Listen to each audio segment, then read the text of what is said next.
আসসালামু আলাইকুম শেখ, আমরা শুরু করতে পারি।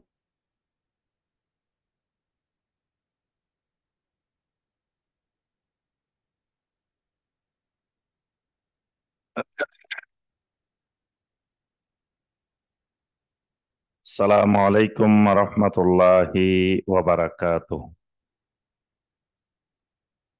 أعوذ بالله من الشيطان الرجيم.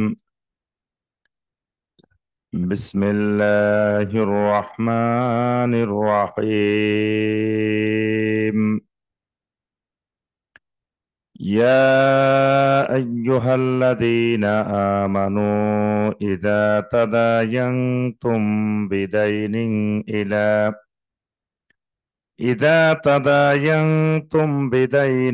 إلى أجل مسمى فاكتبوه وليكتب بينكم كاتب بالعدل ولا يأب كاتب أن يكتب كما علمه الله فليكتب وليملل الذي عليه الحق وليتق الله ربه ولا يبخس منه شيئا فإن كان الذي عليه الحق سفيها أو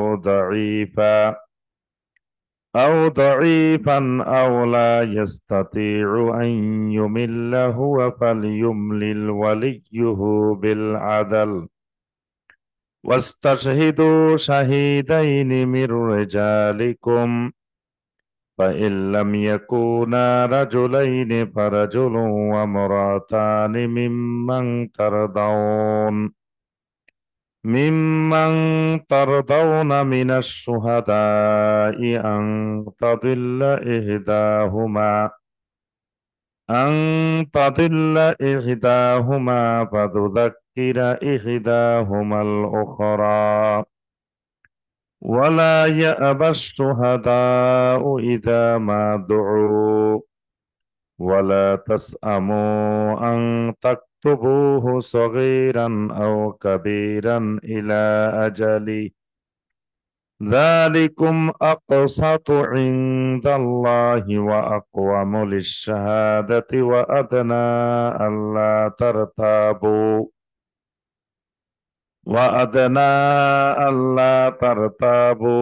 إلا أن تكون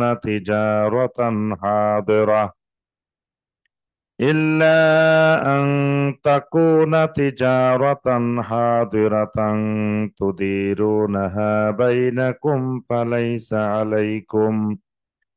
فليس عليكم جناح ألا تكتبوها وأشهدوا إذا تبايعتم ولا يضار كاتب ولا شهيد وإن تفعلوا فإنه فسوق بكم واتقوا الله ويعلمكم الله والله بكل شيء عليم.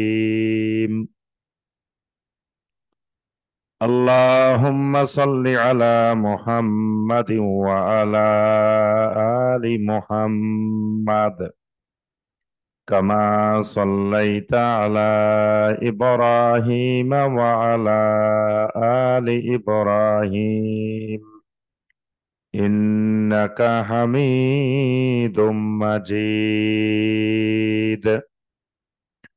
اللهم بارك على محمد وعلى آل محمد كما باركت على إبراهيم وعلى آل إبراهيم إنك حميد مجيد.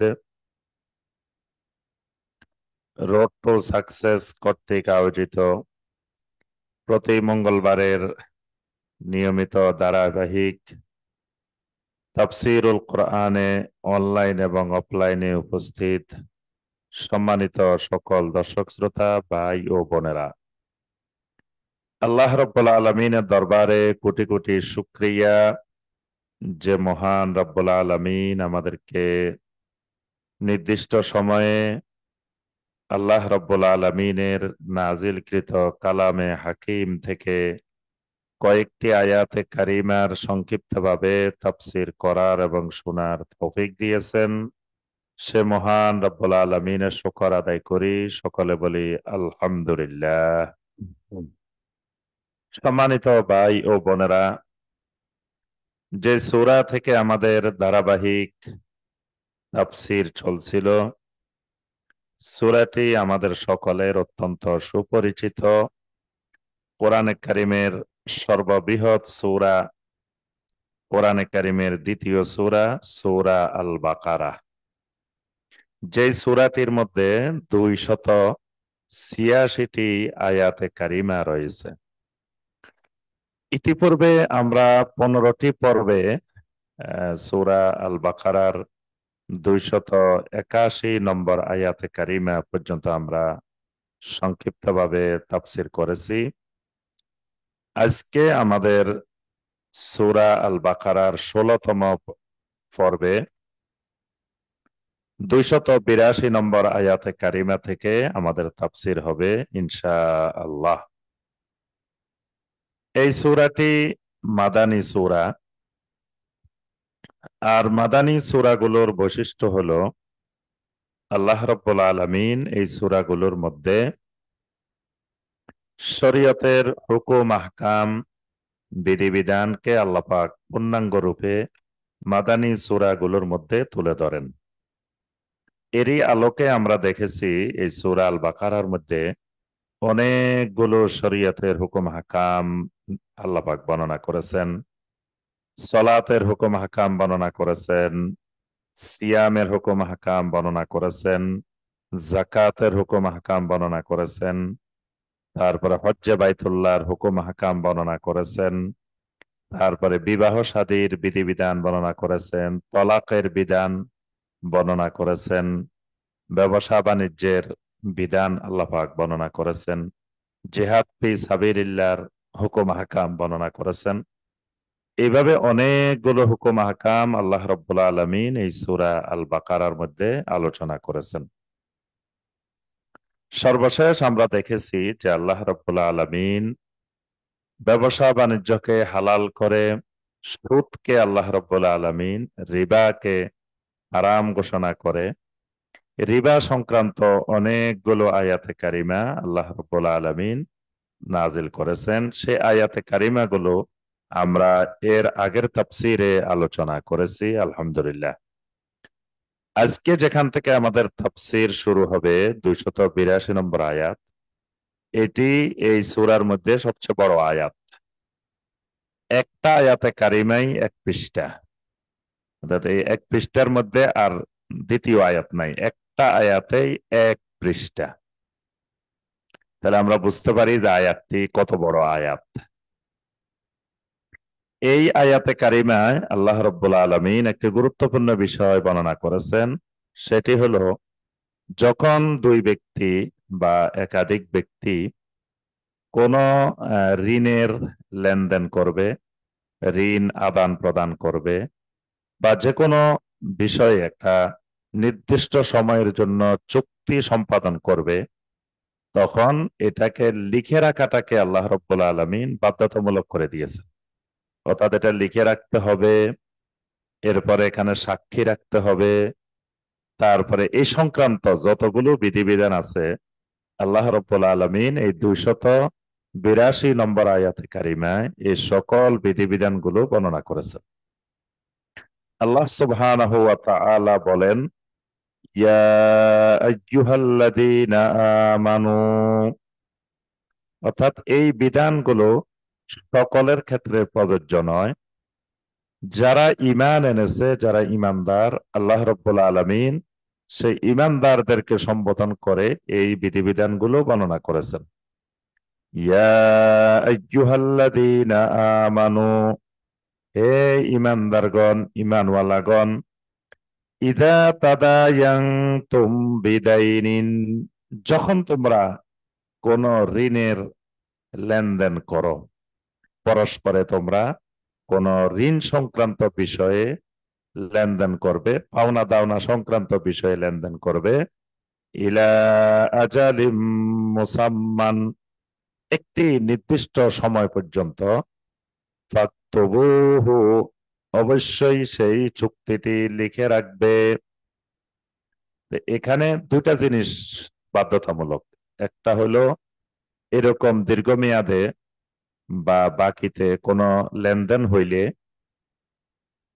এরপরে কোনো ঋণ সংক্রান্ত চুক্তি হইলে, তো সেখানে দুটি জিনিস বাধ্যতামূলক। একটি হলো ইলা আজালিম মুসাম্মান, এটার নির্দিষ্ট মেয়াদ নির্ধারণ করতে হবে যে আমি ঋণটা কবে পরিশোধ করব, এটার একটা নির্দিষ্ট সময় বেঁধে দিতে হবে, বা আমি এই পাওনা দাওনাটা কবে পরিশোধ করব, এরকম একটা আজালিম মুসাম্মা, নির্দিষ্ট একটি সময় নির্ধারণ করা লাগবে, এটা বাধ্যতামূলক।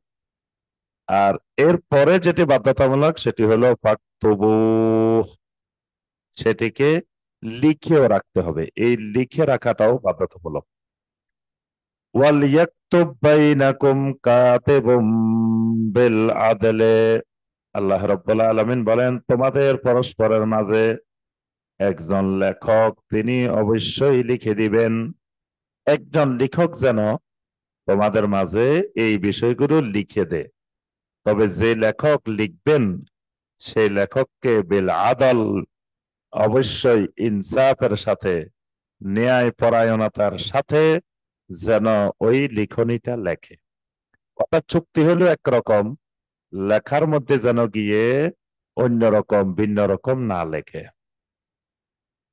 ওয়ালা ইয়াবা কাতিবুন আন ইয়াকতুবা কামা আল্লামাহুল্লাহু ফালিয়াকতুব, আল্লাহ রাব্বুল আলামিন বলেন ওয়ালা ইয়াবা কাতিবুন আন ইয়াকতুবা, কোন লেখক যেন অস্বীকার না করে যে সে লিখবে না।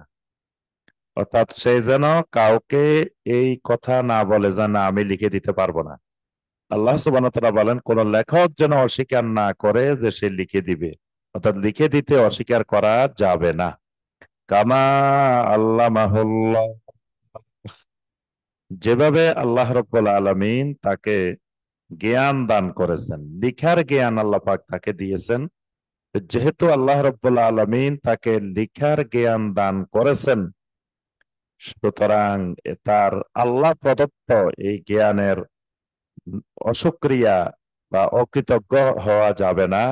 আল্লাহ প্রদত্ত এই জ্ঞানের ভিত্তিতে সেজন্য অবশ্যই লিখে দেয়, সেজন্য লিখতে গিয়ে অস্বীকার না করে। এই জন্য আল্লাহ পাক বলেন ফাল ইয়াকতুব, সেজন্য অবশ্যই লিখে।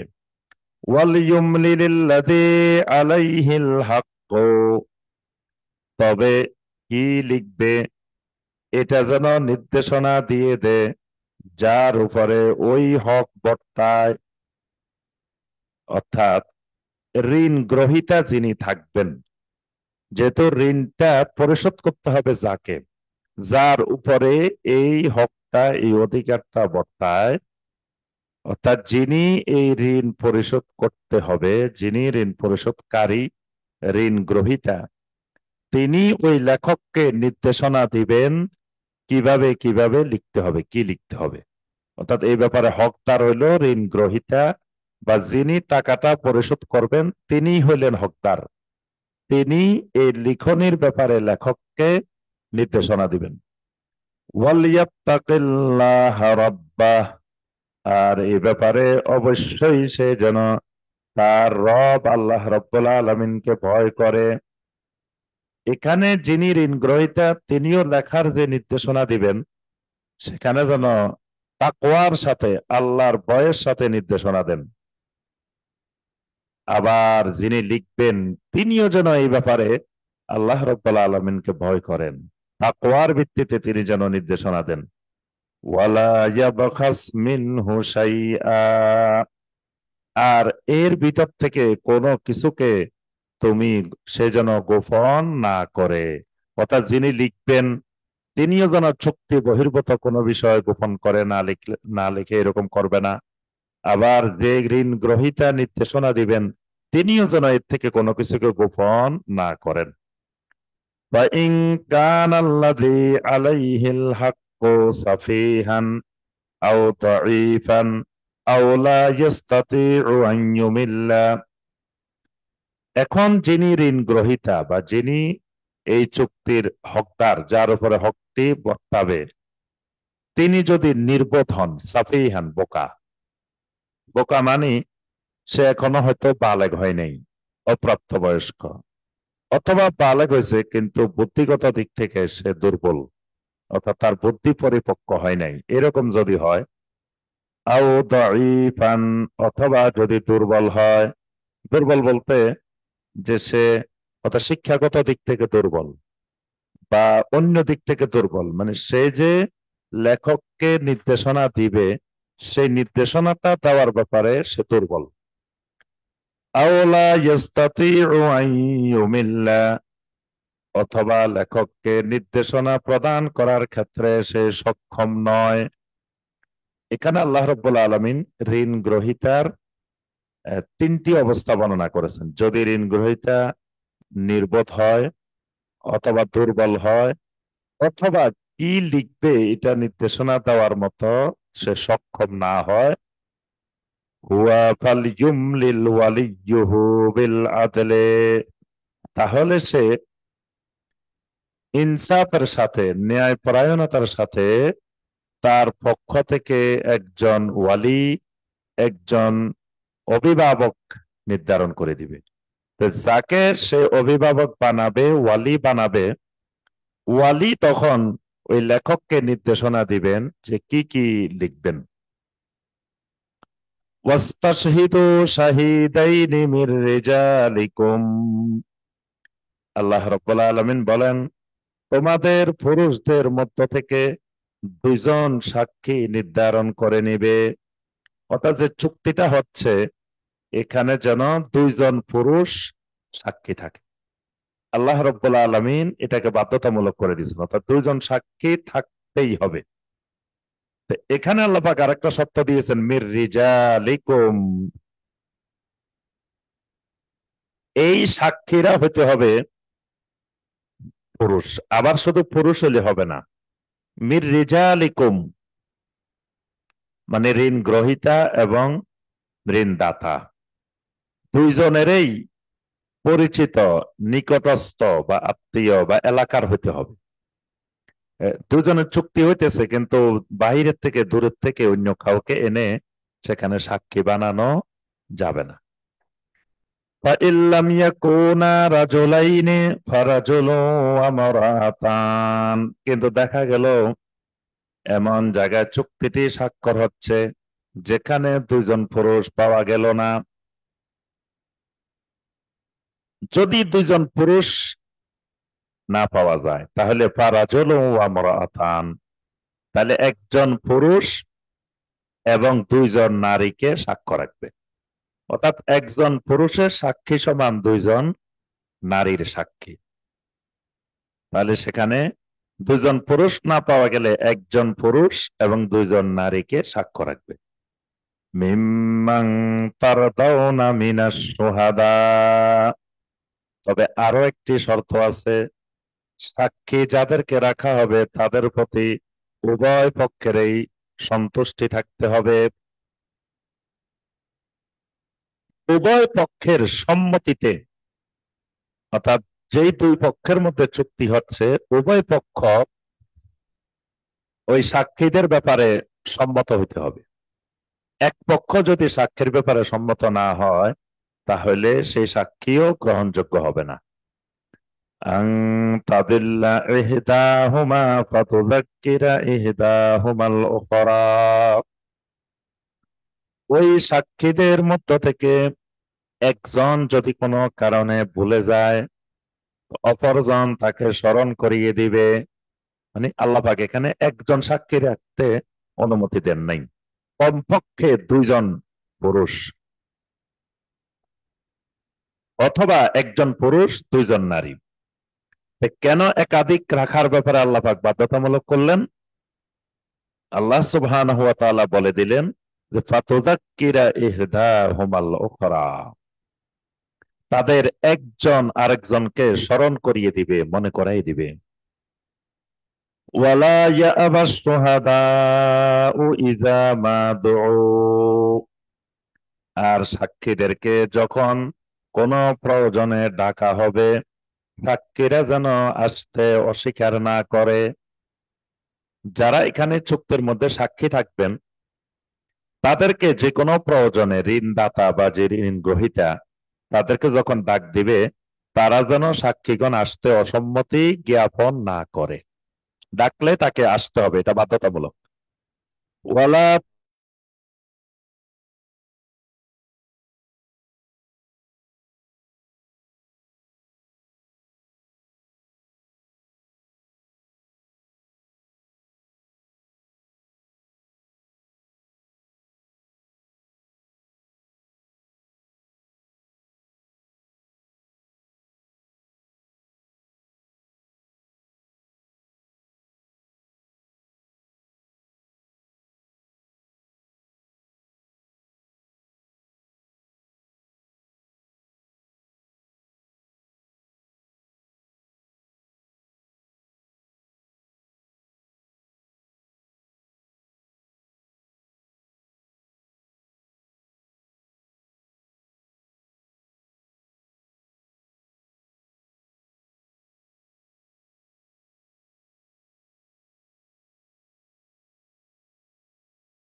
তাহলে পারস্পরিক বন্ধকের মাধ্যমে ওই লেনদেন সম্পন্ন করবে, পরস্পরে রিহানের মাধ্যমে, বন্ধকের মাধ্যমে লেনদেন করবে। ফাইন আমিনা বাদুকুম বাদান, যখন তোমরা একজন পরস্পরের থেকে নিরাপদ হয়ে যাবে, ফালিয়ুআদ্দিল্লাযী তুমিনা আমানাতাহু, তার কাছে যেই আমানত গচ্ছিত রাখা হয়েছে সেই আমানত সে পরিশোধ করে দিবে। ওয়ালিয়াত্তাকিল্লাহ রাব্বা, আর এই ক্ষেত্রেও সে যেন তার রবকে আল্লাহ রাব্বুল আলামিনকে ভয় করে। ওয়ালা তাকতুমুশ শাহাদা, সাক্ষ্যকে কখনো গোপন করিও না। ওয়া মান ইয়াকতুমহা ফাইন্নাহু আযিমুন কলবু, যে ব্যক্তি তার সাক্ষ্যকে গোপন করবে সে তার অন্তরকে গুনাহগার বানাইলো। ওয়াল্লাহু বিমা তা'মালুনা আলীম, আর আল্লাহ রাব্বুল আলামিন সব ব্যাপারে তোমরা যা আমল করো, যা কাজ করো, সব তিনি জানেন। সুবহানাল্লাহ। 283 নম্বর আয়াতে আল্লাহ রাব্বুল আলামিন বন্ধকের বিধান দিলেন, রেহানের বিধান। বন্ধক সফর অবস্থার সাথে নির্দিষ্ট না, সফরের সাথে খাস না। যদিও এখানে বলা হয়েছে ওয়াইন কুনতুম আলা সাফারিন, যে যখন তোমরা সফরে থাকো। ঠিক একইভাবে আপনার তায়াম্মুমের বিধান নাজিলের সময়ও আল্লাহ রাব্বুল আলামিন সফরের কথা বলছেন, কিন্তু তায়াম্মুম সফরের সাথে নির্দিষ্ট না। এখানেও আল্লাহ রাব্বুল আলামিন সফরের কথা বলেছেন।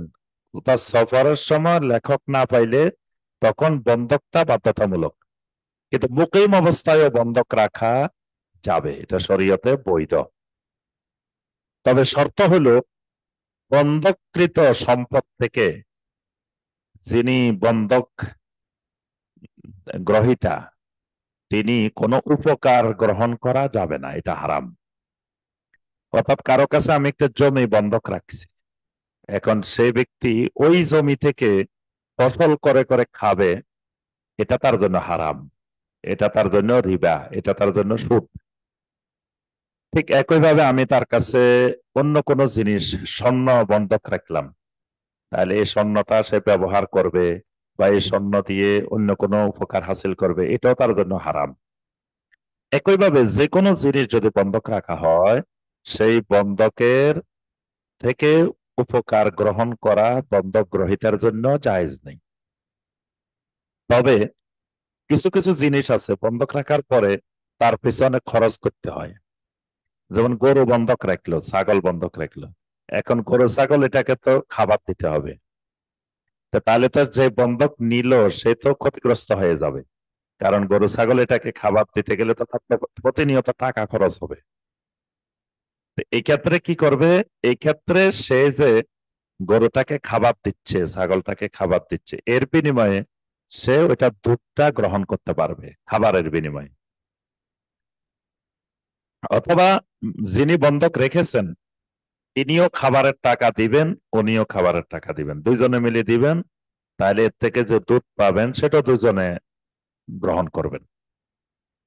এটা পারস্পরিক চুক্তির ভিত্তিতে, কিন্তু ওই যিনি বন্ধক গ্রহীতা তিনিও যাতে ক্ষতিগ্রস্ত না হন, যিনি বন্ধক দাতা তিনিও যাতে ক্ষতিগ্রস্ত না হন, এ ব্যাপারে ইসলামী শরীয়তের বন্ধকের বিধান রয়েছে। এরপর আল্লাহ রাব্বুল আলামিন সূরা আল বাকারা 283, 284, 85 এবং 86, আল্লাহ রাব্বুল আলামিন সূরা আল বাকারার মতো বিশাল একটি সূরা, 286টা আয়াত, এটার সূচনাটা যেভাবে করেছেন আল্লাহ পাক শেষও করেছেন এইভাবে।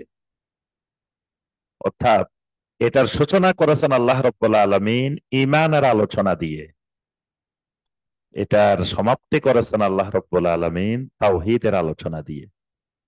এই কারণে ইমাম বুখারী রাহিমাহুল্লাহ সহিহ আল বুখারী রচনা করতে গিয়ে তিনি সহিহ আল বুখারী শুরু করেছেন কিতাবুল ঈমান দিয়ে, শেষ করেছেন কিতাবুত তাওহীদ দিয়ে। ঠিক একইভাবে আল্লাহ রাব্বুল আলামিন তিনি ইমাম বুখারী এই সূরা আল বাকারা থেকে শিক্ষা নিয়েছেন যে আল্লাহ রাব্বুল আলামিন সূরা আল বাকারা শুরুটা করছেন ঈমান দিয়ে, আলিফ লাম মিম যালিকাল কিতাবু লা রাইবা ফি হুদাল লিল মুত্তাকিন আল্লাযীনা ইউমিনুনা বিল গায়ব। আল্লাযীনা ইউমিনুনা বিল গায়ব, গায়েবের প্রতি ঈমান, আহ, আখিরাতের প্রতি ঈমান, এই বিষয়গুলো দিয়ে আল্লাহ পাক শুরু করেছেন। শেষের তিনটি আয়াতে কারিমে আল্লাহ রাব্বুল আলামিন আল্লাহ পাকের তাওহীদ সংক্রান্ত আলোচনা করেই সূরা আল বাকারা আল্লাহ পাক সমাপ্ত করেছেন। লিল্লাহি মা ফিস সামাওয়াতি ওয়া মা ফিল আরদ, আসমানের মধ্যে যা কিছু আছে, জমিনের মধ্যে যা কিছু আছে, সব কিছুর একচ্ছত্র মালিক হলেন লিল্লাহ, আল্লাহ রাব্বুল আলামিন। ওয়া ইন তুবদু মা ফি আনফুসিকুম আও তুখফুহু, তোমাদের ভিতরে, মনের ভিতরে যা কিছু আছে এগুলো যদি প্রকাশ করো অথবা গোপন করে রাখো, ইউহাসিবুকুম বিহিল্লাহ, যেটা গোপন করে রাখবে, যেটা প্রকাশ করবে, আল্লাহ রাব্বুল আলামিন সবগুলারই তোমাদের থেকে হিসাব গ্রহণ করবেন। সুবহানাল্লাহ। মনের ভিতরে যেটা গোপন করে রাখবে এটারও আল্লাহ হিসাব নিবেন, যেটা প্রকাশ করবে এটারও হিসাব নিবেন। এরপর আল্লাহ পাক বলেন হিসাব আল্লাহ দুটারই নিবেন, কিন্তু ফায়াগফিরু লিমান ইয়াশাউ ওয়া ইউআযযিবু মান ইয়াশা, আল্লাহ রাব্বুল আলামিন যাকে চাইবেন ক্ষমা করে দিবেন, যাকে চাইবেন আল্লাহ রাব্বুল আলামিন শাস্তি দিবেন। সুবহানাল্লাহ। এখানে আল্লাহ রাব্বুল আলামিনের মাশিয়াত, মাশিয়াতুল্লাহি সুবহানাহু ওয়া তাআলা, ইরাদাতুল্লাহি সুবহানাহু ওয়া তাআলা, অর্থাৎ আল্লাহ পাকের ইচ্ছা। রাব্বুল আলামিন ঘোষণা দিয়েছেন তোমার মনের ভিতরে যেটা প্রকাশ করেছো এটারও হিসাব নিবেন, যেটা প্রকাশ করো নাই এটারও হিসাব নিবেন। কিন্তু হিসাব দোনোটারে নিবেন, কিন্তু এই ব্যাপারে আল্লাহর মাশিয়াত আছে, আল্লাহর ইচ্ছা আছে। আল্লাহ রাব্বুল আলামিন চাইলে কাউকে ক্ষমা করে দিবেন, আবার চাইলে আল্লাহ রাব্বুল আলামিন কাউকে আযাবও দিবেন। ওয়াল্লাহু আলা কুল্লি শাইইন কাদির, আল্লাহ রাব্বুল আলামিন সব কিছুর উপরে মহা ক্ষমতাবান। অর্থাৎ রাব্বুল আলামিন কেউ গুনাহ করছে এই কারণে গুনাহগারকে শাস্তি দিতে হবে এটা আল্লাহর জন্য বাধ্যতামূলক না। মানে গুনাহ করছে তাই বলে আল্লাহ তাকে শাস্তি দিতেই হবে এটা আল্লাহর জন্য বাধ্যতামূলক না। আল্লাহর এখানে মাশিয়াত আছে, আল্লাহ পাক চাইলে গুনাহগারকে ক্ষমাও করে দিতে পারেন, চাইলে আল্লাহ রাব্বুল আলামিন তাকে আযাবও দিতে পারেন। এখানে একটা কঠিন কথা বলা হয়েছে, সব অনেক কঠিন কথা। সাহাবায়ে কেরাম এই আয়াতে কারিমা শোনার পরে তারা অনবরত কান্নাকাটি শুরু করে দিয়েছেন যে এই কথাটা কি কঠিন কথা। ওয়া ইন তুবদু মা ফি আনফুসিকুম আও তুখফুহু ইউহাসিবকুম বিহিল্লাহ, মনের ভিতরে গোপন রাখলে সেটারও আল্লাহ হিসাব নেবেন, প্রকাশ করলে এটারও হিসাব নেবেন। সাহাবায়ে কেরাম চিন্তা করা শুরু করলেন যে আমরা তো কত কিছু প্রকাশ করি না, মনে মনে গোপন করে রাখি, আল্লাহ যদি এগুলোরও হিসাব নেওয়া শুরু করেন তাহলে তো আমাদের পক্ষে এই হিসাবে পার পাওয়া অনেক কঠিন। তখন আল্লাহ রাব্বুল আলামিন সর্বশেষ আয়াতে, এই 286 নম্বর আয়াতে নাজিল করে সাহাবায়ে কেরামদেরকে ওই দুশ্চিন্তা থেকে মুক্ত করে দিয়েছেন। এবং এই আয়াতে কারিমার বিধানকে আল্লাহ পাক মানসুখ করে দিয়েছেন। ওই শেষের 286 নম্বর আয়াত নাজিল করে এই ওয়া ইন তুবদু মা ফি আনফুসিকুম আও তুখফুহু ইউহাসিবকুম বিহিল্লাহ, এই অংশকে আল্লাহ পাক মানসুখ করে দিয়েছেন।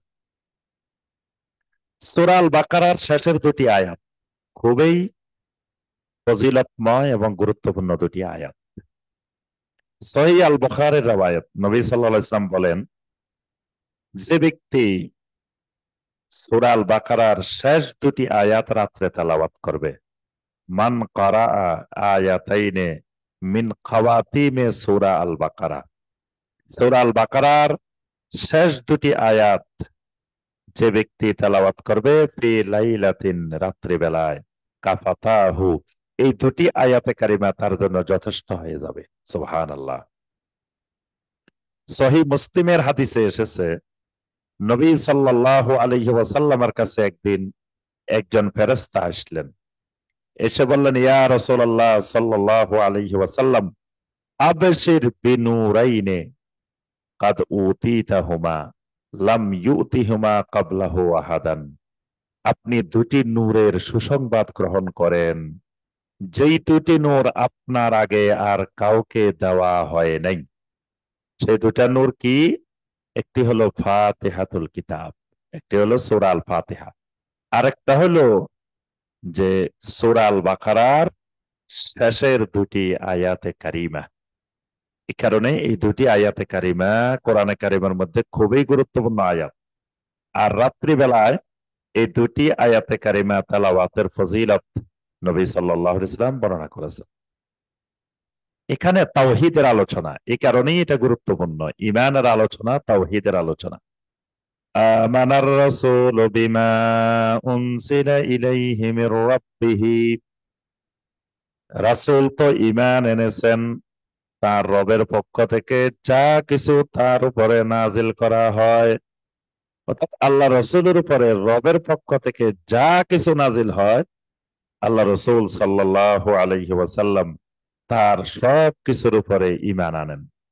ওয়াল মুমিনুন, যারা ঈমানদার, যারা মুমিন, তারাও যা কিছু রবের পক্ষ থেকে রাসূলের উপরে নাজিল করা হয় সব কিছুর উপরে ঈমান আনেন।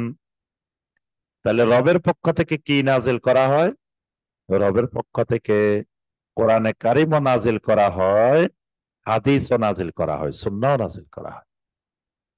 অর্থাৎ ওহীকে আল্লাহ রাব্বুল আলামিন দুই ভাগে ভাগ করছেন, একটা ওহীয়ে মাতলু, একটা ওহীয়ে গায়রে মাতলু।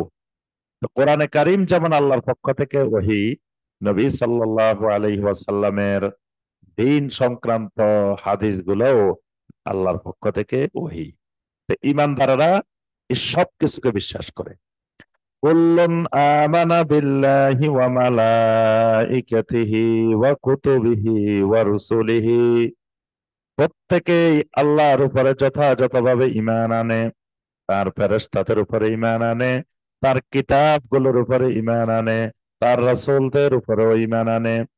লা নুফাররিকু বাইনা আহাদিম মির রুসুলি। আর মুমিনেরা বলে, আমরা তো আল্লাহর রাসূলদের মধ্য থেকে কারো মধ্যে পার্থক্য সৃষ্টি করি না। পার্থক্য সৃষ্টি করি না মানে কি? অর্থাৎ আমরা বলি না যে আমরা এই এই নবীকে মানি, এই এই নবীকে মানি না। আমরা সকল নবী আল্লাহর পক্ষ থেকে জমিনে যত নবী এসেছেন, যত রাসূল এসেছেন, আমরা সবাইকে মানি। কোন নবী রাসূলকে আল্লাহর পক্ষ থেকে এসেছেন তাকে আমরা অস্বীকার করি না। وقالوا سمعنا وأطعنا غفرانك ربنا وإليك المصير। আর মুমিনদের গুরুত্বপূর্ণ একটি বৈশিষ্ট্য হলো তারা বলে, সামি'না ওয়া আতা'না, আমরা শুনলাম আর আনুগত্য করলাম, শুনলাম আর মেনে নিলাম। এটা একজন মুমিনের ঈমান। গুরুত্বপূর্ণ শব্দটা সামি'না ওয়া আতা'না। ঈমানদারের গুরুত্বপূর্ণ বৈশিষ্ট্য হলো তারা যখনই আল্লাহ রাব্বুল আলামিনের কোনো কথা শুনে, আল্লাহ রাসূল সাল্লাল্লাহু আলাইহি ওয়াসাল্লামের কোনো কথা শুনে, তখন বলে আতা'না, আমরা মেনে নিলাম। এই কারণে আল্লাহ রাব্বুল আলামিন সূরা আল আহজাবের 53 নম্বর আয়াতে বলছেন, ওয়ামা কানা লিমুমিনিন ওয়ালা মুমিনাতিন ইযা কাদাল্লাহু ওয়া রাসূলুহু আমরান আইয়াকুনা লাহুমুল খিয়ারাতু মিন আমরিহিম। কোন মুমিন পুরুষ, কোন মুমিন নারীর এই ব্যাপারে এখতিয়ার নাই। আল্লাহ এবং রাসূলের পক্ষ থেকে কোন নির্দেশনা এসে যাবে, সে বলবে আমি এটা মানি, এটা মানি না, এরকম বলার, এটা গ্রহণ করি, এটা গ্রহণ করি না, এটা বলার কোনো এখতিয়ার নাই। অর্থাৎ ঈমানদার আল্লাহর পক্ষ থেকে যা কিছু পাবে সবকিছুই মেনে নিবেন। গুফরানাকা রব্বানা, সবকিছু মানার পরেও তার ভিতরে অহংকার আসবে না, সব সময় রবের কাছে ইস্তিগফার করবে, ক্ষমা চাইবে। যেমন আমরা সালাত আদায় করি, তো সালাত তো আল্লাহর আনুগত্য করলাম, আল্লাহর হুকুম পালন করলাম। কিন্তু যখন সালাদটা শেষ করলাম, সালামটা ফিরাইলাম, তখন সাথে সাথে বলি আস্তাগফিরুল্লাহ, আস্তাগফিরুল্লাহ, আস্তাগফিরুল্লাহ। অর্থাৎ সালাদটা যেভাবে আদায় করার দরকার ছিল, যেভাবে সালাদটার মধ্যে খুশু থাকা দরকার ছিল, খুজু থাকা দরকার ছিল, যেভাবে সালাত রুকু করার দরকার ছিল, সাজদা করার দরকার ছিল, বৈঠক করার দরকার ছিল, যথাযথ হক আদায় করে আমি করতে পারি নাই। এই কারণে সালাম ফেরানোর সাথে সাথেই আস্তাগফিরুল্লাহ, আস্তাগফিরুল্লাহ, আস্তাগফিরুল্লাহ, রব্বুল আলামিন আমি আপনার কাছে ক্ষমা প্রার্থনা করি, ক্ষমা প্রার্থনা করি। এটাই হলো ইমানদারের ঈমান, গুফরানাকা রব্বানা ওয়া ইলাইকাল মাসির। ইমানদারের সব সময় এই প্রত্যাশা থাকে যে আমি তো আমার রবের দিকে প্রত্যাবর্তন করব, আমাকে তো আমার রবের দিকেই ফিরে যেতে হবে। লা ইউকাল্লিফুল্লাহু নাফসান ইল্লা বুসআহা। আল্লাহ রাব্বুল আলামিন কোন মানুষকে তার সাধ্যের অতিরিক্ত কোন বিষয়ে চাপিয়ে দেন না। অর্থাৎ আল্লাহ পাক আল্লাহর দ্বীনের যত কিছু বান্দার জন্য বাধ্যতামূলক করেছেন, প্রত্যেকটাই বান্দার জন্য সহজসাধ্য। অর্থাৎ বান্দা সহজেই এই কাজগুলো করতে পারবে, জিনিসগুলো করতে পারবে, এরকম সহজ করে আল্লাহ রাব্বুল আলামিন আল্লাহর এই শরীয়তকে, আল্লাহর এই দ্বীনকে নাজিল করেছেন। লাহা মা কাসাবাত ওয়া আলাইহা মাকতাসাবাত। তারা যা উপার্জন করে এটা তার নিজের জন্য, এবং পূর্বেকার যারা ছিল তারা যা উপার্জন করেছে তা তাদের নিজের জন্য। অর্থাৎ যখন কোরআনে কারিমের বিধান নাজিল হইল, তখন অনেকের মনে প্রশ্ন দেখা দিল যে আহ, তাহলে তো এই কোরআন নাজিলের আগে যে মানুষগুলো মারা গেছে, এই মানুষগুলো তো কোরআন পায় নাই, আল্লাহ রসুলকে পায় নাই। যারা তাওরাত মেনে চলে গেছে, ইনজিল মেনে চলে গেছে, তাহলে তাদের কি হবে? আল্লাহ পাক বলেন লাহা মা কাসাবাত ওয়া আলাইহা মাকতাসাবাত। যেটা তারা উপার্জন করেছে এটার প্রতিদান তারা পাবে, আর যেটা এই সময়কার লোকেরা উপার্জন করবে সেটা তারাই পাবে। অর্থাৎ সে যা কামাই করেছে সেটা তার জন্য রয়েছে। অর্থাৎ ওই যুগের লোকেরা যদি তাওহীদ মেনে নেয়, আসমানি কিতাবটাকে মেনে নেয়, তো সে সঠিক পথেই ছিল। আহ, আর এই জামানায়ও যে তাওহীদ মেনে নিবে, আসমানি কিতাব মেনে নিবে, সেই সঠিক পথে রয়েছে। রব্বানা লা তুআখিযনা ইন নাসিনা আও আখতানা। রব্বুল আলামিন আমাদেরকে পাকড়াও করবেন না যদি আমরা কোনো কিছু ভুলে যাই অথবা ভুলবশত করে ফেলি। এখানে আল্লাহ রাব্বুল আলামিন আমাদের উম্মত থেকে দুটি জিনিসকে আল্লাহ পাক তুলে নিয়েছে। একটি হলো আর নিসিয়ান, আর একটি হলো আল খাতা। একটা হলো নিসিয়ান, বলে যাওয়া। নবী সাল্লাল্লাহু আলাইহি ওয়াসাল্লাম বলছেন রুফিয়ান উম্মতি আল খাতা ওয়ান নিসিয়ান। আমার উম্মত থেকে ভুল করে কিছু করে ফেলা অথবা কোনো কিছু ভুলে যাওয়া, এই দুটিকে আল্লাহ পাক আমার উম্মত থেকে তুলে নিয়েছেন। নবী সাল্লাল্লাহু আলাইহি ওয়াসাল্লাম বলেন যে রুফিয়াল কালাম ও আনসালাস, তিন ব্যক্তি থেকে আল্লাহ পাক কলম তুলে নেন। আনিন না এমে হাত্তা ইস্তাইকিজা, যে লোকটা ঘুমিয়ে থাকে এই লোকটা ঘুম থেকে জাগ্রত হওয়া পর্যন্ত আল্লাহ পাক তার থেকে কলম তুলে নেন। ওই ছেলেটার থেকে, মেয়েটার থেকে আল্লাহ কলম তুলে নেন যতক্ষণ না সে হাত্তা ইয়াবলুগা, বালেগ হয়, ততক্ষণ পর্যন্ত আল্লাহ কলম তুলে নেন। ওই মানুষটার থেকে আল্লাহ পাক কলম তুলে নেন যখন সে জিনিসটা ভুলে যায়। যেমন কেউ আসরের সালাত আদায় করে নাই, কিন্তু সে ভুলে গেছে, সে মনে করতেছে আমি তো আদায় করছি, আসলে আদায় করে নাই। এর যতক্ষণ সে ভুলে রয়েছে ততক্ষণ আল্লাহ রাব্বুল আলামিন তাকে ক্ষমা করে দিবেন। কিন্তু যখনই তার স্মরণ হয়েছে না আমি তো আসর পড়ি নাই, তখন সাথে সাথে তাকে পড়ে ফেলতে হবে। এই নেসিয়ানকে আল্লাহ পাক তুলে নিয়েছেন। আরেকটা হলো খাতা, না জেনে ভুলবশত কিছু করে ফেললে আল্লাহ পাক সেটাও ক্ষমা করে দেন। এই কারণে ভুলবশত কেউ যদি কুফরিও করে ফেলায় না জেনে, যে ভুলে করে ফেলছে, তাহলে তাকে কাফের বলা যায় না।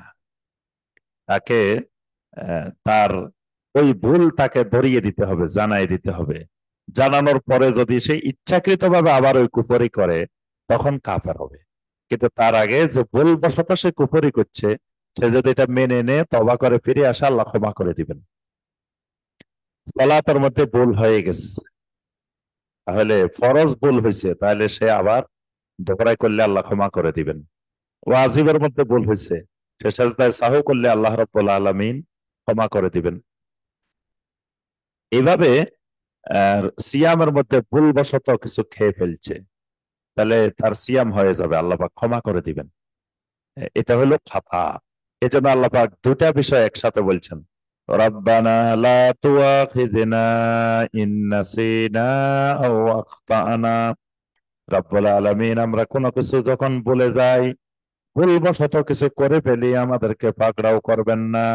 রব্বানা ওয়ালা তাহমিল আলাইনা ইসরান কামা হামালতাহু আলাল্লাযীনা মিন ক্বাবলিনা। রব্বুল আলামিন, আমাদের উপরে এমন কঠিন কিছু চাপিয়ে দিবেন না, যেটা আমাদের পূর্ববর্তীদের উপরে দেওয়া হয়েছিল। অর্থাৎ শরীয়তের ব্যাপারে, দ্বীনের ব্যাপারে কঠিন কোনো কিছু আমাদের উপরে দিবেন না। এবং কোন কঠিন বলতে, ইসরান বলতে অনেক কিছুকে বোঝায়। শরীয়তের কোন বিধিবিধান যেমন কঠিন দিবেন না, যেটা আমরা পালন করতে পারবো না, ঠিক আমাদের পূর্ববর্তীদের উপরে যেমন কঠিন কঠিন আযাব নাজিল করছিলেন আল্লাহ, আমাদের উপরে সে আযাব নাজিল করবেন না। রব্বানা ওয়ালা তুহাম্মিলনা মা লা তাকাতা লানা বি। রব্বুল আলামিন, আমাদেরকে এমন কিছু বাধ্য করবেন না যেটা আমাদের পক্ষে সম্ভব না, আমাদের সামর্থ্য নাই। আমাদের সামর্থ্যের বাহিরে কোনো কিছু আমাদের উপরে চাপিয়ে দিবেন না, আমাদের উপর ফরজ করে দিবেন না। ওয়াফু আন্না। রব্বুল আলামিন, আমাদেরকে ক্ষমার দৃষ্টিতে দেখবেন। ওয়াগফির লানা, যা কিছু আমরা গুনাহ করে ফেলেছি আমাদেরকে ক্ষমা করে দেন। ওয়ারহামনা, আমাদের উপরে রহম করেন। আনতা মাওলানা, কারণ আপনি তো হইলেন আমাদের মাওলা, আপনি তো হইলেন আমাদের মনিব। ফানসুরনা আলাল কাওমিল কাফিরিন, আর কাফের জাতির উপরে আমাদেরকে সহযোগিতা করেন, বিজয়ী করেন। সুবহানাল্লাহ। আল্লাহ রাব্বুল আলামিন এই ঈমানি বিষয়গুলো, তাওহীদের বিষয়গুলো আলোচনা করে সূরা আল বাকারা সমাপ্ত করেছেন। এই দীর্ঘতম সূরাটি, সূরা আল বাকারা, আমরা সংক্ষিপ্ত আকারে তাফসীর শুনলাম, শরীয়তের বিধিবিধানগুলো শুনলাম। আল্লাহ রাব্বুল আলামিন আমাকে, আপনাকে, সবাইকে এই সূরা আল বাকারা আমল করার তৌফিক দান করুন। যেই ঘরে সূরা আল বাকারা তেলাওয়াত করা হয়, ওই ঘর থেকে শয়তান পালিয়ে যায়। কেন পালিয়ে যায় আমরা এখন বুঝতে পেরেছি। কারণ যে ঘরে সূরা আল বাকারা তেলাওয়াত করা হয়, ওই ঘরে যে এতগুলো হুকুম আহকাম ওই ঘরে কায়েম হয়ে যায়। ওই ঘরের লোকেরা এই বিধিবিধানগুলো মেনে চলা শুরু করে, আহলুত তাওহীদ হয়ে যায়, ইমানদার হয়ে যায়। তখন তো ওই ঘরে আর শয়তান থাকতেই পারে না। এই কারণে নবী সাল্লাল্লাহু আলাইহি ওয়াসাল্লাম বলছেন যে ইন্নাল বাইতাল্লাযী তুকরাউ ফীহি সূরা আল বাকারা ইয়ানফিরু শাইতানু মিনাল বাইত। যেই ঘরে সূরা আল বাকারা তেলাওয়াত করা হয়, ওই ঘর থেকে শয়তান পালিয়ে যায়। সুবহানাল্লাহ। আল্লাহ পাক আমাদেরকে এই সূরাটি যথাযথভাবে বোঝার, জানার, আমল করার তৌফিক দান করুন। সম্মানিত দর্শক শ্রোতা ভাই ও বোনেরা, এরপরে আমরা যে সূরাটির তাফসিরে আসব, সেই সূরাটির নাম হলো সূরা আলে ইমরান। এটিও কোরআনে কারিমের একটি অনেক বড় সূরা। সূরা আলে ইমরানও কোরআনে কারিমের বড় সূরাগুলোর মধ্য থেকে অন্যতম একটা সূরা, যে সূরার মধ্যে 200 আয়াতে কারিমা আছে।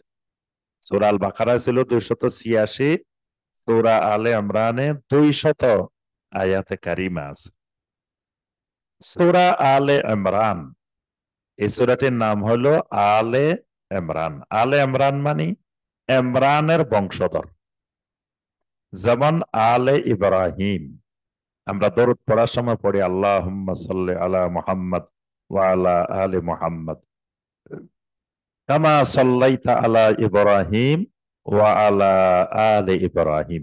তাহলে আলে ইব্রাহিম, আলে ইমরান, আলে মুহাম্মদ, এই আল হলো একটা বংশধারা কে বোঝানোর জন্য আহাল এবং আল। আহাল ব্যবহার করা হয় সাধারণ মানুষের ক্ষেত্রে, আর সম্ভ্রান্ত মানুষের ক্ষেত্রে আল ব্যবহার করা হয়। আবার দুনিয়াবি সম্ভ্রান্ত এবং আখেরাতের সম্ভ্রান্ত, দিনই সম্ভ্রান্ত, দুই ক্ষেত্রে আল ব্যবহার করা হয়।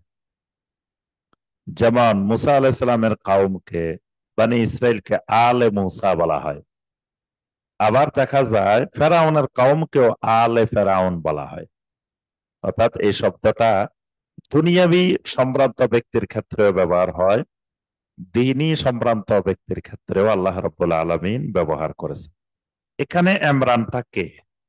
এই ইমরান হলেন মারিয়াম আলাইহিস সালামের বাবা। মারিয়াম আলাইহিস সালামের আব্বার নাম ইমরান। মারিয়াম আলাইহিস সালামের খালুর নাম জাকারিয়া আলাইহিস সালাম। অর্থাৎ ইমরান আলাইহিস সালামের স্ত্রী মারিয়াম আলাইহিস সালামের মা, এবং জাকারিয়া আলাইহিস সালামের স্ত্রী ইয়াহিয়া আলাইহিস সালামের মা, তারা দুজন বোন। কেউ কেউ বলছেন তাদের একজনের নাম হান্না, হান্না বিনতে ফাখুস, আরেকজনের নাম ইউহান্না বিনতে ফাখুস। তো এই দুজনকেই অনেকে বোন বলেছেন। অর্থাৎ জাকারিয়া আলাইহিস সালাম তার খালু হন। যে জাকারিয়া আলাইহিস সালাম মসজিদে আকসার ইমাম ছিলেন, আল্লাহর নবী ছিলেন, বনি ইসরায়েলের একজন প্রসিদ্ধ নবী ছিলেন। তো ইমরান তিনি নবী ছিলেন না, তবে তিনি একজন দিনদার সালেহীন আল্লাহর বান্দা ছিলেন। আল্লাহ রাব্বুল আলামিন তার বংশধারাকে আলে ইমরানকেও পৃথিবীতে আল্লাহ পাক সম্মানিত করেছেন, মনোনীত করেছেন। এবং এই ইমরানের বংশে মারিয়াম আলাইহিস সালাম, যেই নারী পৃথিবীর শ্রেষ্ঠ নারীদের একজন, যেই নারী জান্নাতি নারীদের প্রথম সারির একজন, আবার তার ঘরে জন্মগ্রহণ করেছেন ঈসা ইবনে মারিয়াম আলাইহিমাস সালাম। তাহলে আলে ইমরানকেও আল্লাহ রাব্বুল আলামিন পৃথিবীতে সম্মানিত করেছেন। এই সূরাটির নাম আল্লাহ রাব্বুল আলামিন আলে ইমরান করেছেন, কারণ এই সূরার মধ্যে অনেকগুলো আলোচনার বিষয়ের মধ্য থেকে এখানে মারিয়াম আলাইহিস সালামের আলোচনা আছে, ঈসা আলাইহিস সালামের বিস্তারিত আলোচনা আছে, এবং এখানেই যে খ্রিস্টানেরা তারা ইমরান আলাইহিস সালামকে সম্মান করত, মারিয়াম আলাইহিস সালামকে সম্মান করত, ঈসা আলাইহিস সালামকে সম্মান করত, যদিও সম্মানের ক্ষেত্রে তারা অতিরঞ্জন করে শিরিক করে ফেলেছে, কুফরি করে ফেলেছে। কিন্তু এই খ্রিস্টানেরাও তারা নিজেদেরকে আলে ইমরান দাবি করত। এবং এখানে নাজরানের খ্রিস্টান প্রতিনিধি দল নবম হিজরিতে যখন নবী সাল্লাল্লাহু আলাইহি ওয়াসাল্লামের কাছে এসেছিল, সে নাজরানের খ্রিস্টানদের এই প্রতিনিধি দলের বিষয়েও এই সূরা আলে ইমরানের মধ্যে বিস্তারিত বর্ণনা রয়েছে। তো এই কারণে আল্লাহ রাব্বুল আলামিন এই সূরাটির নাম রেখেছেন সূরা আলে ইমরান। এই সূরাটিও মাদানী সূরা। এই সূরার মধ্যে আল্লাহ রাব্বুল আলামিন যেমন তাওহীদের আলোচনা করেছেন, এমনি শরীয়তের হুকুম হাকাম বিধিবিধানও এই সূরার মধ্যে আল্লাহ রাব্বুল আলামিন বর্ণনা করেছেন।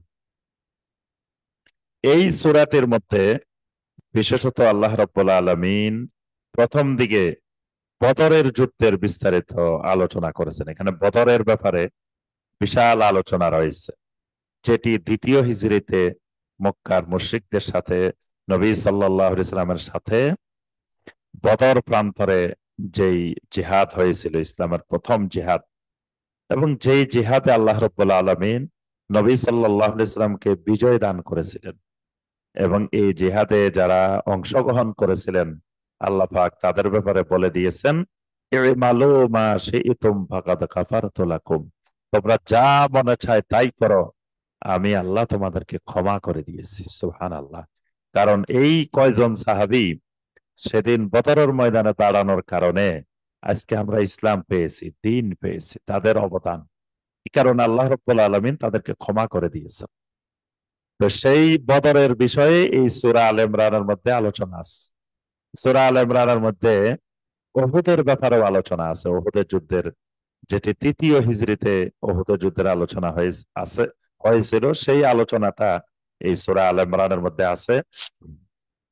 এবং তৃতীয় হিজরিতে এই উহুদের যুদ্ধের মাধ্যমেই মুনাফিকদের চক্রান্ত সবার সামনে উন্মোচিত হয়েছে, স্পষ্ট আকারে দেখা দিয়েছে যে মুসলিমদের ভিতরে কি পরিমাণ মুনাফিক ঢুকে আছে এবং মুনাফিকেরা কিভাবে ইসলামের ক্ষতি করার কাজে ব্যস্ত আছে। এই বিষয়টা এই তৃতীয় হিজরির উহুদের যুদ্ধের মাধ্যমে প্রকাশ পেয়েছে। এই বিষয়গুলো এই সূরা আলে ইমরানের মধ্যে আল্লাহ রাব্বুল আলামিন আলোচনা করেছেন। এগুলো সূরা আলে ইমরানের আলোচনার বিষয়বস্তু। তো আমরা সূরা আলে ইমরানের মূল তাফসিরে আসি।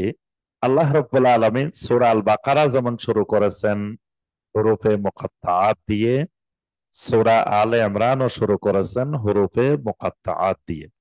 আলিফ লাম মিম। এখানে আমরা সূরা আল বাকারার তাফসিরেও বলছি যে হুরুফে মুকাত্তাআত এটা আরবি ভাষার একটি অলংকার, আরবি ভাষার সৌন্দর্য। কোন গুরুত্বপূর্ণ কথা বলার আগে আরবেরা এরকম শব্দ ব্যবহার করত। এই কারণে কোরআনে কারিমের এই হুরুফে মুকাত্তাআত নিয়ে কোন কাফের, কোন মুশরিক কখনো প্রশ্ন তোলে নাই। কেউ আসে বলে নাই যে কোরআনের মধ্যে এই অক্ষরগুলা কেন আসছে, তা আমরা তো এগুলার অর্থ বুঝি না। এই কথা কিন্তু কোনো কাফের, কোনো মুশরিক কখনো প্রশ্ন তোলে নাই। কারণ তারা কাফের হলেও তারা কিন্তু আরবি বুঝতো, আরবি জানতো, আরবি সম্পর্কে তাদের ধারণা ছিল। এই কারণে তারা জানতো যে এটা আরবি ভাষার অলংকার, আরবি ভাষার বালাগাত, আরবি ভাষার সৌন্দর্য। এই কারণে তারা এটা নিয়ে কোনো প্রশ্ন করে নাই। তো এই শব্দগুলো কেন বলা হয়? শব্দগুলো বলার কারণ হলো যে পরবর্তীতে যে কথাটা বলা হচ্ছে খুবই একটা গুরুত্বপূর্ণ কথা বলা হচ্ছে। তো তার আগে মনোযোগটা এই দিকে আকর্ষণ করার জন্য। দেখেন, অক্ষর কম কিন্তু উচ্চারণ করতে অনেক লম্বা সময় লাগে। আলিফ লাম মিম, অক্ষর তিনটা, কিন্তু উচ্চারণ করতে অনেক লম্বা সময় লাগছে। তার অর্থ হলো এই লম্বা সময়ের মধ্যে আমি সকল মানুষকে আমার দিকে আকর্ষণ করতেছে। তো পরে আমি যে কথাটা বলতেছি খুবই গুরুত্বপূর্ণ একটা কথা। আল্লাহ রাব্বুল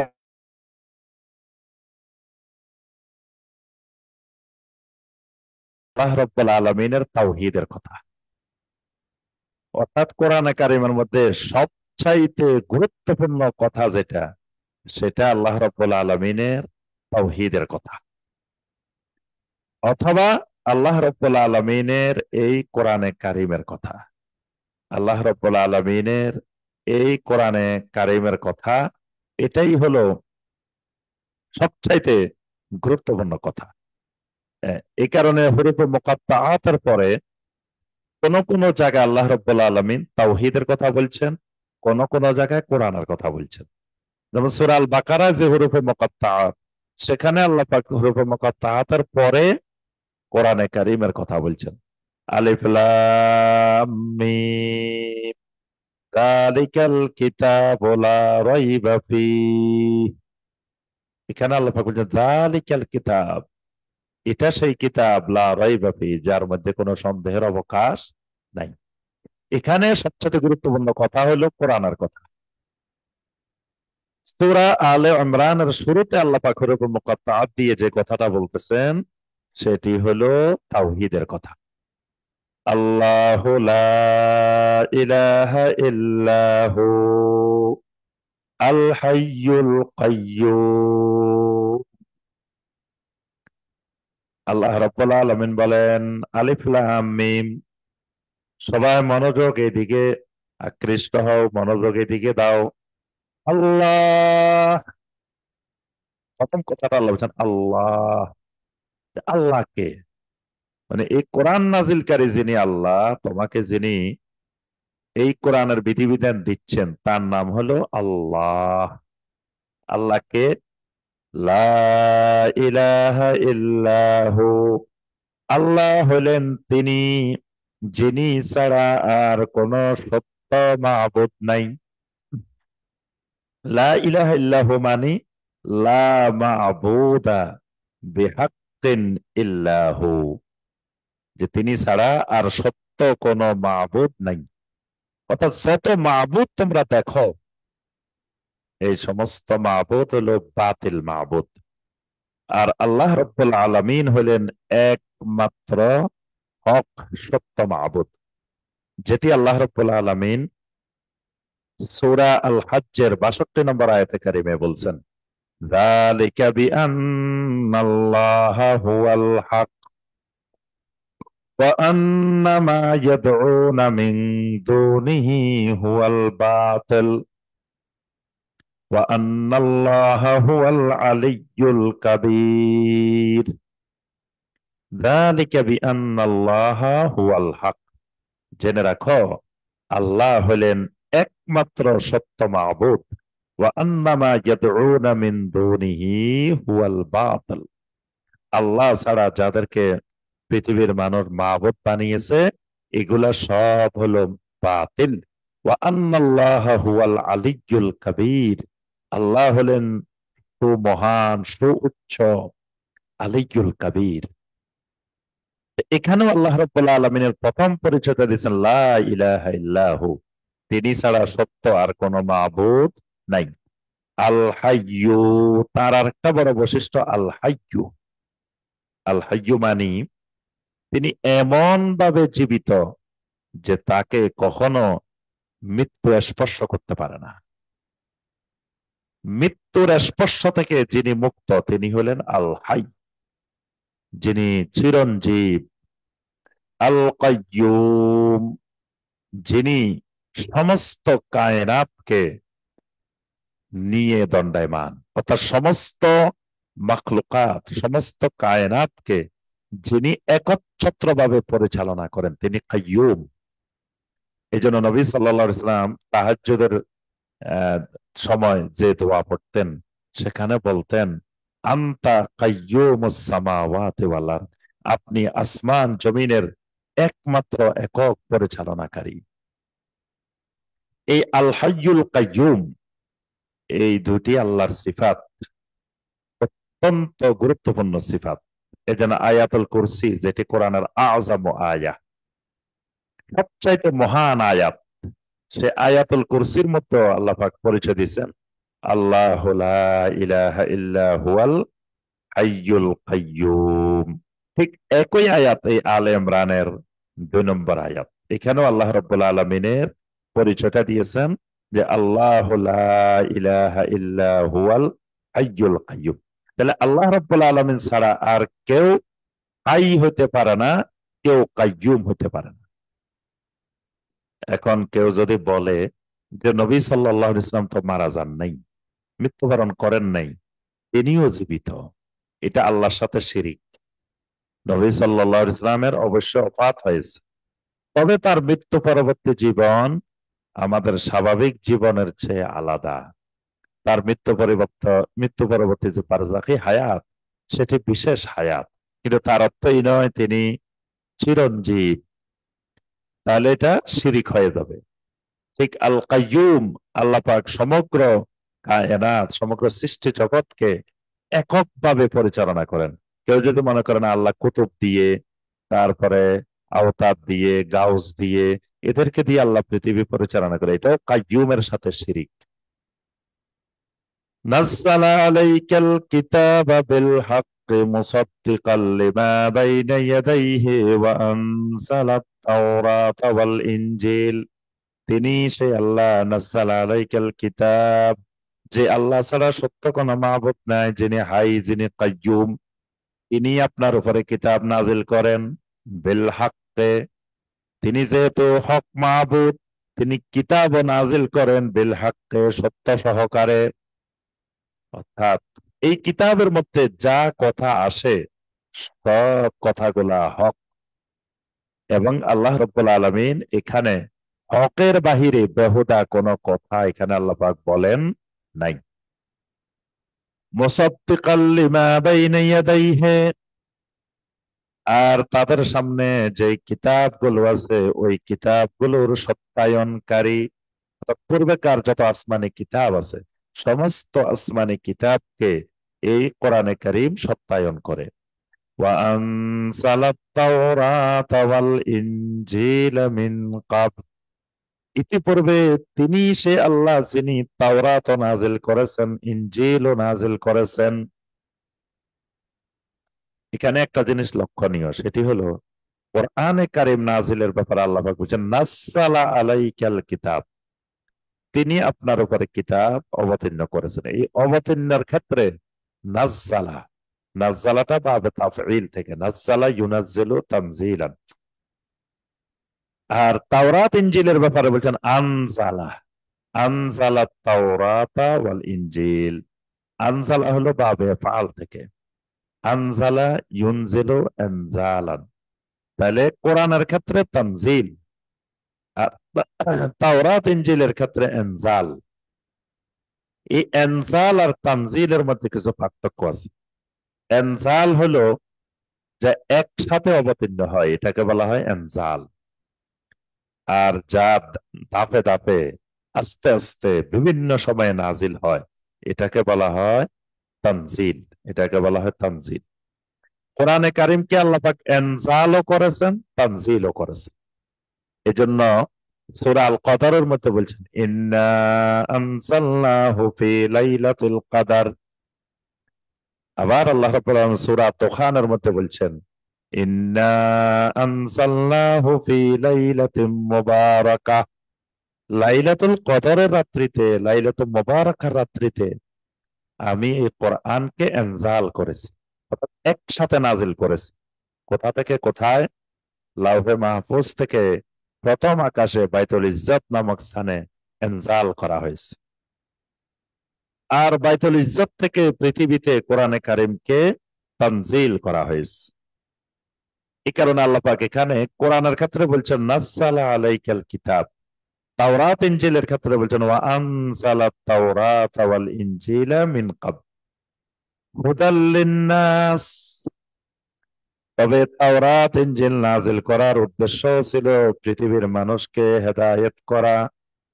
কোরআনে কারীম নাজিলের উদ্দেশ্য হলো হুদাল লিন্নাস, পৃথিবীর মানুষকে হেদায়েতের রাস্তা দেখানো। সূরা আল বাকারার 185 নম্বর আয়াতে কারিমায় আল্লাহ পাক বলছেন শাহরু রমাদান আল্লাযী উনজিলা ফীহিল কুরআন হুদাল লিন্নাস। রমাদান মাস তো সেই মাস যেই মাসে আল্লাহ রাব্বুল আলামিন কোরআন নাজিল করেছেন হুদাল লিন্নাস, পৃথিবীর মানুষের হেদায়েতের জন্য।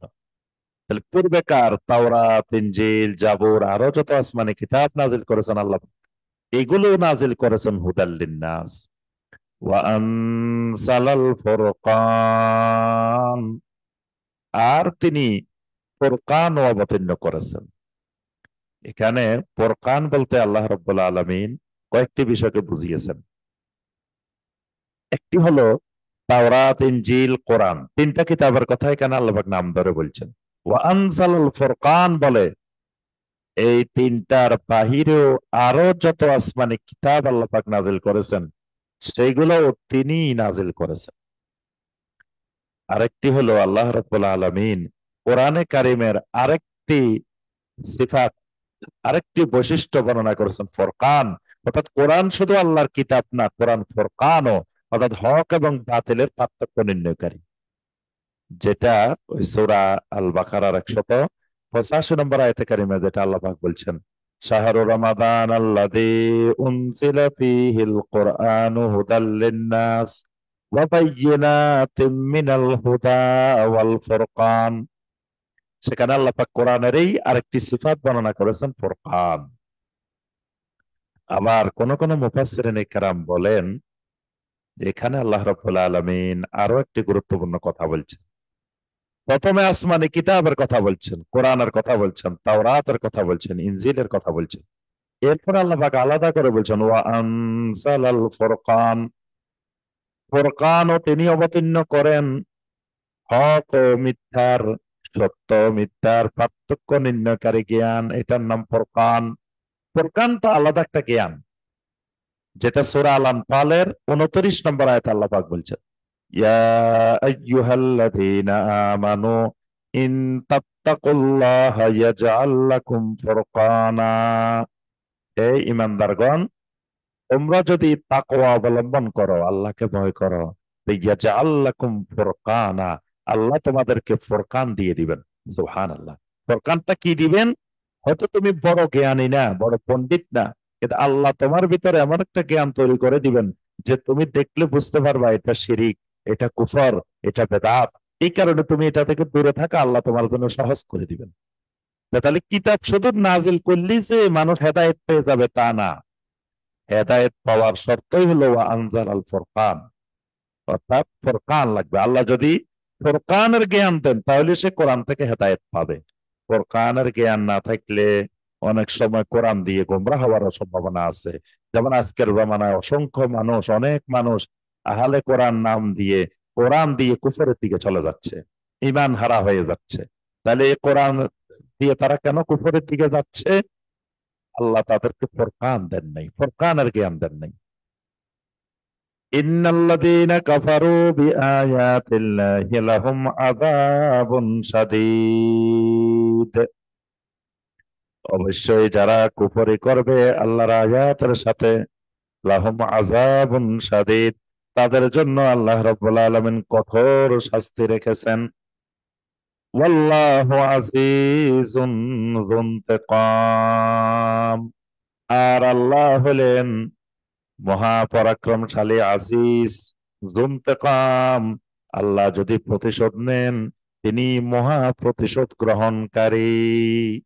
যু ইনতিকাম, আল্লাহ পাক চাইলে এত মহা শক্তিশালী, তিনি মহা প্রতিশোধ গ্রহণকারী।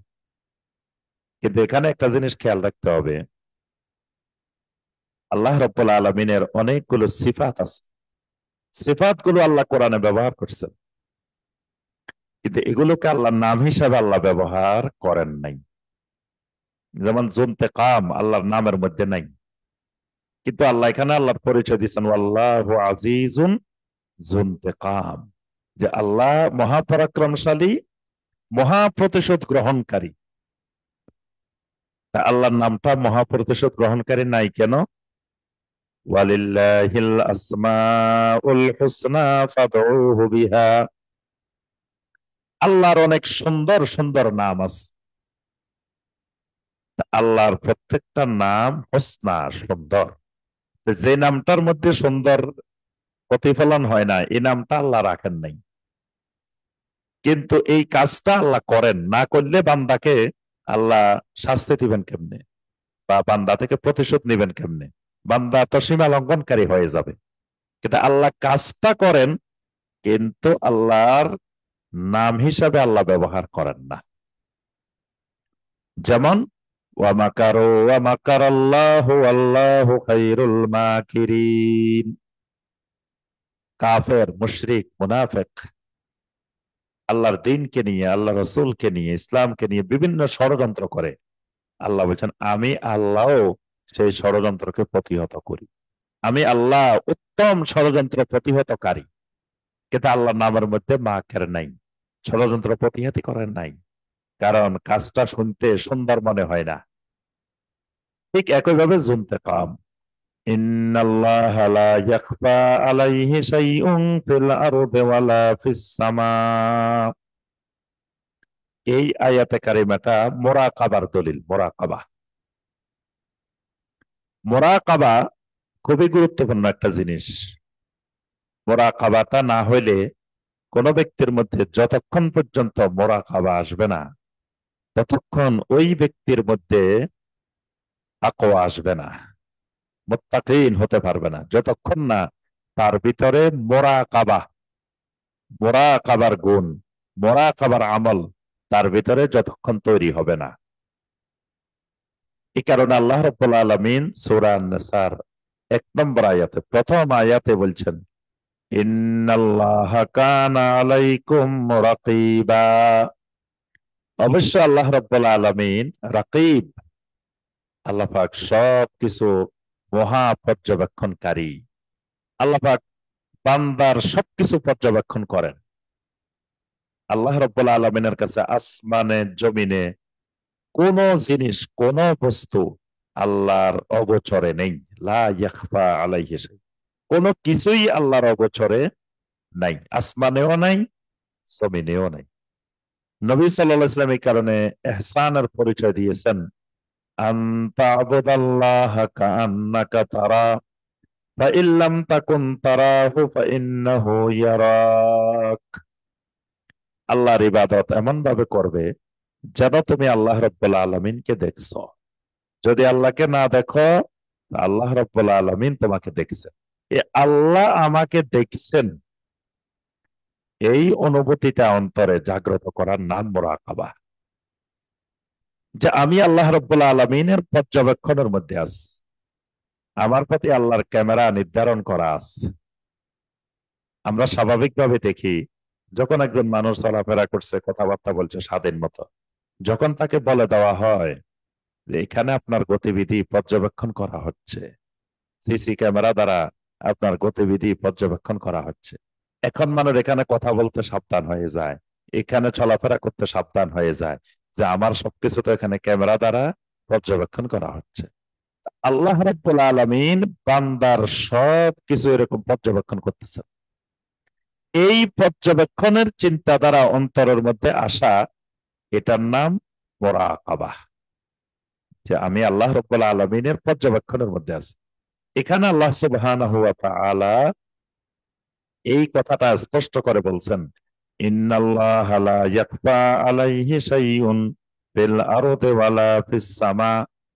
আল্লাহ রাব্বুল আলামিনের কাছে জমিনে এবং আসমানে কোনো কিছুই গোপন নাই। হুয়াল্লাযী ইউসাফফিরুকুম ফিল আরহামে কাইফা ইয়াশা। তিনি সেই আল্লাহ, যিনি মায়ের পেটে রেহেমের মধ্যে তিনি যেভাবে চেয়েছেন, যেভাবে ইচ্ছা করেছেন, সেইভাবেই তোমাদেরকে আকৃতি প্রদান করেছেন। আল্লাহ রাব্বুল আলামিন মায়ের রেহেমের মধ্যে, মায়ের জরায়ুর মধ্যে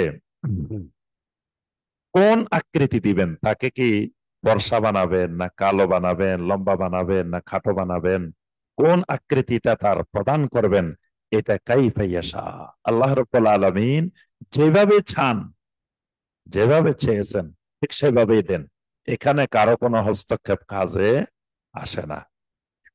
লা ইলাহা ইল্লা হুয়াল আজিজুল হাকিম। আবার আল্লাহ রাব্বুল আলামিন তার তাওহীদের বর্ণনা দেন, লা ইলাহা ইল্লাহু, তিনি ব্যতীত আর সত্য কোনো মাবুদ নাই। আল আজিজুল হাকিম, তিনি মহাপরাক্রমশালী, তিনি মহান হিকমার অধিকারী, প্রজ্ঞার অধিকারী। আল্লাহ রাব্বুল আলামিন তিনি মহান, যেমন পরাক্রমশালী ক্ষমতার মালিক, তেমন তিনি মহান হিকমতের মালিক, মহাপ্রকৌশলী আল্লাহ রাব্বুল আলামিন। সম্মানিত ভাই ও বোনেরা, আজকে আমরা সূরা আলে ইমরানের 6 নম্বর আয়াতে কারিমা পর্যন্ত আলোচনা করেছি। ইনশাআল্লাহ এরপরে একের পর এক গুরুত্বপূর্ণ বিষয়গুলো সূরা আলে ইমরানের মধ্যে আসবে। যেমন কোরআনে কারিমের মুহকামাত এবং মুতাশাবিহাত সম্পর্কে আলোচনা 7 নম্বর আয়াত থেকে আসবে। এরপর আরো বিভিন্ন বিষয় একের পর এক ইনশাআল্লাহ আলোচনা আসবে। তো আল্লাহ রাব্বুল আলামিন আমাদের সবাইকে কোরআনে কারিমের এই আয়াতগুলোর আলোকে আমল করার তৌফিক দান করুন। আল্লাহ রাব্বুল আলামিন আমাদের সবাইকে কোরআনে কারিমকে জেনে বুঝে কোরআনে কারিমের আলোকে জীবন গড়ার আল্লাহ পাক তৌফিক দান করুন। আল্লাহ রাব্বুল আলামিন রোড টু সাকসেসের সকল প্রোগ্রামগুলোকে আল্লাহ কবুল ও মঞ্জুর করে নিন। এই প্রোগ্রামের মাধ্যমে আল্লাহ আমাদেরকে সিরাতে মুস্তাকিমের হেদায়েত লাভ করার তৌফিক দান করুন। এই প্রোগ্রাম এর ক্ষেত্রে যারা সহযোগিতা করেন, যারা এই প্রোগ্রামটাকে চালিয়ে নেন, সর্বপ্রকারের সহযোগিতার হাত বাড়িয়ে দেন। আল্লাহ পাক সবাইকে কবুল ও মঞ্জুর করে নিন। সকল প্রকার বিপদ আপদ বালা মুসিবত থেকে হেফাজত করুন। আল্লাহ রাব্বুল আলামিন আমাদের মধ্যে যারা অসুস্থ আছেন, সবাইকে আল্লাহ পাক সুস্থতা দান করুন। এবং কয়েকদিনের মধ্যেই আমাদের সামনে আসতেছে পবিত্র শাহরু রমাদান। এই রমাদান মাসের সকল বারাকা, সকল মাগফিরাত, সকল রহমত আল্লাহ রাব্বুল আলামিন আমাদেরকে হাসিল করার তৌফিক দান করুন। আমিন ইয়া রাব্বাল আলামিন। সম্মানিত ভাই ও বোনেরা, ইনশাআল্লাহ রমাদান মাসে আমাদের রোড টু সাকসেসের এই অনুষ্ঠান সকাল 11টা থেকে দুপুর 1টা পর্যন্ত হবে ইনশাআল্লাহ। রমাদানে আমাদের প্রোগ্রামটা সকাল 11টা থেকে শুরু হয়ে দুপুর 1টা পর্যন্ত হবে। রমাদান মাসে আমরা ওই টাইমে সবাই আসার চেষ্টা করব ইনশাআল্লাহ। একটি প্রশ্ন এসেছে, আমরা প্রশ্নটার উত্তর দিয়ে শেষ করব। জীবিত থাকা অবস্থায় সম্পদ বন্টনের বিধান কি? সম্পদ কি ছেলে মেয়ের মাঝে সমানভাবে হবে কিনা? প্রথম কথা, জীবিত অবস্থায় কোনো ব্যক্তি তার সম্পদ বন্টন করা জায়েজ নাই, এটা হারাম। কারণ আল্লাহ সুবহানাহু ওয়া তাআলা সূরা আন-নিসার যে আয়াতে কারিমাগুলোর মধ্যে 6 নম্বর আয়াত থেকে আল্লাহ পাক সম্পদ বন্টনের আলোচনা শুরু করেছে। তো সেখানে আল্লাহ পাক যতগুলো সম্পদ বন্টনের আয়াত নাজিল করছেন, সেখানে আল্লাহ রাব্বুল আলামিন বলছেন মিম্মা তারাকা। মিম্মা তারাকা অর্থাৎ সে যে সম্পদ রেখে যায়, অর্থাৎ সম্পদ বন্টনের শরঈ নীতিমালাটাই হলো মারা যাওয়ার পরে। জীবিত অবস্থায় কোনোদিন সম্পদ বন্টন হইতে পারে না। জীবিত অবস্থায় যিনি সম্পদের মালিক, তিনি সম্পদের মালিক থাকবেন। তিনি তার সম্পদ থেকে তার প্রয়োজনে খরচ করবেন, তার প্রয়োজনে চিকিৎসা করবেন, তার প্রয়োজনে দান সদাকা করবেন। জীবিত অবস্থায় তিনি কাউকে দিবেন না। আর মৃত্যুর পরে তিনি যেটা রেখে যাবেন সেটা শরঈ নীতিমালা অনুযায়ী বন্টন হবে। আর জীবিত অবস্থায় যদি তিনি কিছু সম্পদ হেবা করতে চান, অর্থাৎ তিনি তার অনেক টাকা পয়সা, অনেক সম্পদ, তিনি চাচ্ছেন কিছু সম্পদ হাদিয়া হিসাবে তিনি তার ছেলে মেয়েদেরকে দিবেন, তাহলে এই ক্ষেত্রে নীতিমালা হলো ছেলে এবং মেয়ে উভয়কে সমানভাবে দিতে হবে। এটা তখন মিরাজের সম্পদ না, এটা মিরাজ বন্টনের যে নিয়ম সেই নীতিমালার মধ্যে পড়বে না। এটা হয়ে যাবে তখন হেবার বিধানের মধ্যে। আর হেবার ক্ষেত্রে বিধান হলো ছেলে এবং মেয়ে উভয়কে সমান দিতে হবে। আমরা সকলে জানি সেই নোমান ইবনে বাশির রাদিয়াল্লাহু তাআলা আনহুর প্রসিদ্ধ হাদিস, যেখানে তার বাবা তাকে কিছু সম্পদ দিতে চেয়েছিলেন। তো তার মা বললেন যে আমরা যেহেতু সম্পদটা দিব, আল্লাহ রসুল সাল্লাল্লাহু আলাইহি ওয়াসাল্লামকে জানিয়ে আসি। তো নবী সাল্লাল্লাহু আলাইহি ওয়াসাল্লামের কাছে তার মা বাবা দুইজনে আসলেন, এসে বললেন আমরা আমাদের সন্তান নোমান ইবনে বাশির খুবই দিনদার, খুবই সালেহীন এবং আলেম সাহাবী, অনেক হাদিস বর্ণনা করেছেন। আমরা আমাদের সন্তানের প্রতি এত সন্তুষ্ট, আমরা আমাদের সন্তানকে কিছু সম্পদ দিতে চাই। আল্লাহ রসুল সাল্লাল্লাহু আলাইহি ওয়াসাল্লাম বললেন তোমরা কি অন্যান্য সন্তানদেরকে ওইভাবে দিয়েছ? বললেন না, আমরা আর কাউকে দিই নাই, খালি নোমান ইবনে বাশিরকে দিতে চাই। আল্লাহ রসুল সাল্লাল্লাহু আলাইহি ওয়াসাল্লাম বললেন তো এটা তো জুলুম, এই জুলুমের ব্যাপারে আমি নবীকে তোমরা সাক্ষী রাখিও না। অর্থাৎ একজনকে দেওয়া যাবে না, দিলে সবাইকে সমানভাবে দিতে হবে, এটাই হলো শরীয়ী নীতিমালা। ওয়াল্লাহু আ'লামু বিস-সাওয়াব। সুবহানাকা আল্লাহুম্মা বিহামদিক। জি জি জি, এটা হলো মানে হেবা করলে, জীবিত অবস্থায় হাদিয়া দিতে চাইলে, হেবা করতে চাইলে, এটার নীতিমালা। আর বন্টনের নীতিমালা যেটা মারা যাওয়ার পরে যখন মায়ের সম্পদ অথবা বাবার সম্পদ, যার সম্পদে হোক। আমাদের সমাজে আবার একটা ভ্রান্ত ধারণা আছে, অনেকে মনে করে মায়ের সম্পদ মেয়েরা বেশি পায়, এটাও ভুল ধারণা। বাবার সম্পদ যেভাবে বন্টন হবে, মায়ের সম্পদও ঠিক একইভাবে বন্টন হবে। অর্থাৎ ছেলেরা দ্বিগুণ পাবে, মেয়েরা 1 গুণ পাবে। 2 মেয়ে সমান 1 ছেলে, এই পদ্ধতিতে মায়ের সম্পদও বন্টন হবে, বাবার সম্পদও এই পদ্ধতিতে বন্টন হবে। মায়ের সম্পদ এবং বাবার সম্পদে আলাদা কোনো নীতিমালা নেই। এটা হলো মিরাজ বা উত্তরাধিকারী বন্টনের ক্ষেত্রে। ওয়াল্লাহু আ'লামু বিস-সাওয়াব। সুবহানাকা আল্লাহুম্মা বিহামদিকা আশহাদু আল্লা ইলাহা ইল্লা আনতা আস্তাগফিরুকা ওয়া আতুবু ইলাইক। আসসালামু আলাইকুম ওয়া রাহমাতুল্লাহি ওয়া বারাকাতুহু।